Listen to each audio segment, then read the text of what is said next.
That's rarely here at Post 9. Let's continue the conversation. Jacob Kurdegaard, Senior Fellow at the Peterson Institute for International Economics, is with us, as is Brett Schaefer from the Heritage Foundation. Good afternoon to you both. Jacob, let me start with you. What did you make of the response in the room as we were just discussing with Eamon? Was it laughing with or laughing at the president, and how do you think he might react? Well, I mean, certainly to me it looked like laughing at, but I mean, I wasn't in the room, so I can't really comment. But I think the significance is that, you know, these are world leaders and top officials from around the world, clearly, in my opinion, not paying very much attention to, or at least not seriously, to what the President of the United States has to say. And I think that's a pretty strong indictment of his presidency.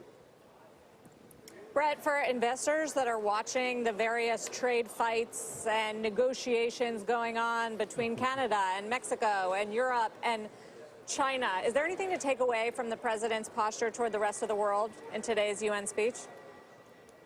I mean, I think on one the area issues where of That was to Brett. Go ahead, Brett. Oh.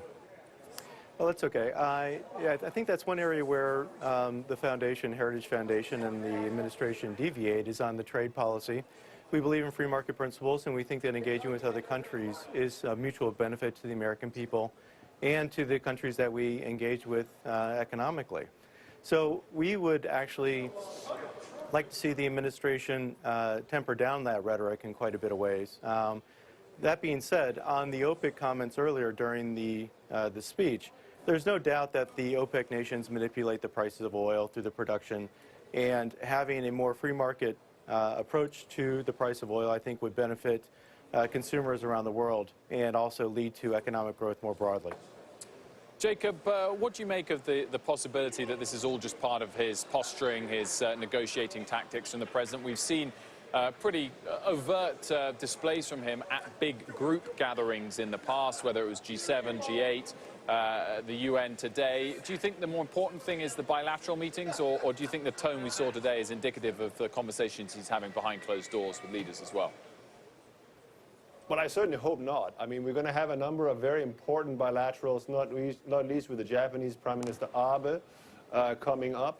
But, I mean, so far, I have to say, I mean, if he was really serious about OPEC and the oil price, you know, it's very clear that the main reason the oil price right now is going up is because of the threat of U.S. sanctions, which obviously he has instituted. So he could do something about that right away, but obviously he doesn't want to. But quite frankly, has he succeeded in his bilateral diplomacy with the rest of the world? In my opinion, no. He has gotten, you know, sort of the Korea Free Trade Agreement 1.1, which is very similar to the one he had before. He has pulled out of other international agreements. He doesn't have an agreement with the 2 NAFTA countries yet, so he has precious little to show for his otherwise often touted negotiating skills. He does, Brett, though, have a very strong economy, and the numbers just keep coming in, and they're better. Today's consumer confidence was a highlight. How much leverage does that give him on the world stage when it comes to these trade negotiations or making demands from OPEC, for instance? Well, it's always better from a negotiation standpoint if you're dealing from a strong base. The U.S. economy has been growing. The unemployment rate is very low. The U.S. business confidence level, as you mentioned earlier, is very high. Now, the president, the other commentator mentioned that oil prices are in some way linked to the sanctions that we're imposing on Iran. The oil sanctions don't go in until November. The sanctions right now are on currency and other commodities, gold and so forth. So this is not directly linked. I think it may be in anticipation of that, but you have to understand that the United States is looking at Iran as a very serious threat outside of the economic realm. It has, as Special Advisor Brian Hook mentioned the other day at the Hudson Institute, has identified not only the support for terrorism, the nuclear program, Iran's continued pursuit of that, its ballistic missile program. All of these things are tied together, making Iran a very serious threat to the United States, to regional allies of the United States, and also a source of instability within the region.